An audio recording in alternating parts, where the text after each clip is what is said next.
Si Dieu existe, il n'y aurait pas autant de mal sur terre, car Dieu est bon, or il laisse le mal, or soit il n'est pas bon, donc il n'est pas Dieu, soit il n'existe pas, donc il n'existe pas. La question, de manière universitaire, a été conclue. Il y a un athée qui a fait beaucoup de débats avec un croyant, et ils ont conclu qu'en fait on ne peut pas répondre à cette question de manière philosophique. Comme les trois quarts des questions philosophiques, on ne peut pas vraiment répondre de façon tranchée, mais l'un n'empêche pas l'autre. Regardez. Si Dieu existe, il n'y aurait pas autant de mal sur Terre. On peut remettre la même phrase, mais avec un « et ». Le mal existe, et Dieu existe. C'est possible que le mal existe, qu'un Dieu bon laisse le mal sur Terre. Pourquoi ?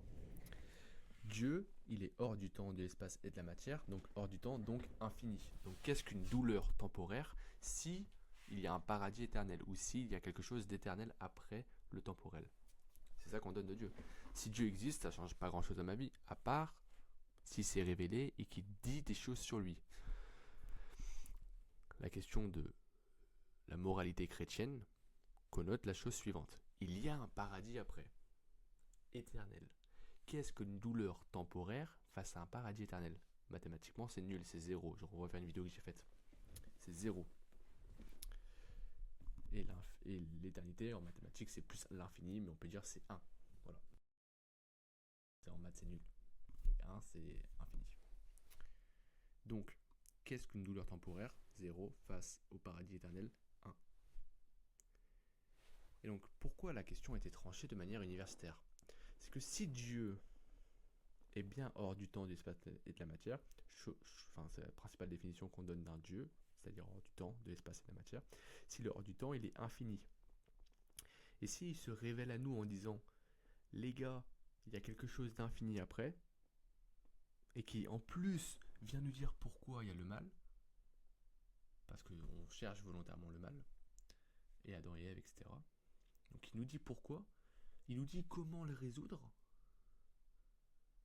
il nous dit qu'il y a un paradis éternel, alors il justifie assez l'explication du mal. Donc les deux ne sont pas compatibles. Incompatibles. Pardon. Les deux ne sont pas incompatibles. Pourquoi ? Parce que s'il y a un paradis éternel, en gros je le dis avec des mots simples, s'il y a un paradis éternel, alors la souffrance est temporaire, et donc nulle. C'est pas grave, c'est horrible, mec. Émotionnellement, c'est horrible de souffrir, je le sais. Mec, de septembre à décembre, c'était horrible. Les viols, les meurtres, c'est horrible. Émotionnellement, c'est horrible.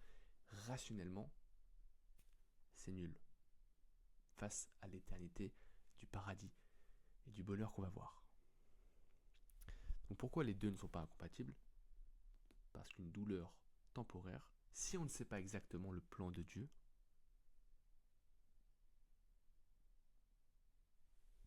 n'est rien.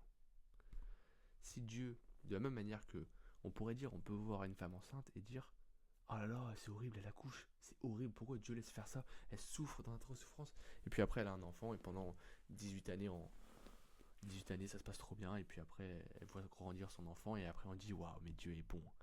Dieu a laissé l'enfant. Même si c'était pas ouf, en vrai, l'accouchement, elle a souffert un peu. Mais là, il est quand même...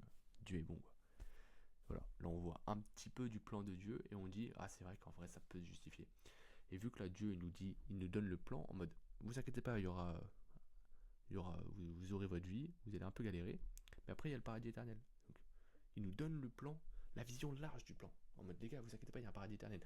Avec l'infini. Et bah ça prend tout son sens. Et donc non, les deux ne sont pas incompatibles. Excellente soirée à vous. Et si vous voulez répondre beaucoup plus en détail, parce que c'est une vidéo de 4 minutes, de manière philosophique, il y a des débats sur... Il n'y a pas trop de débats en France. En vrai de vrai, il y a un petit débat entre Olivier Bonassi et la, euh, un irréductible athée. Mais je préfère, aux US, les débats sont beaucoup plus pointilleux sur cette question-là. Excellente journée à vous. Excellente soirée.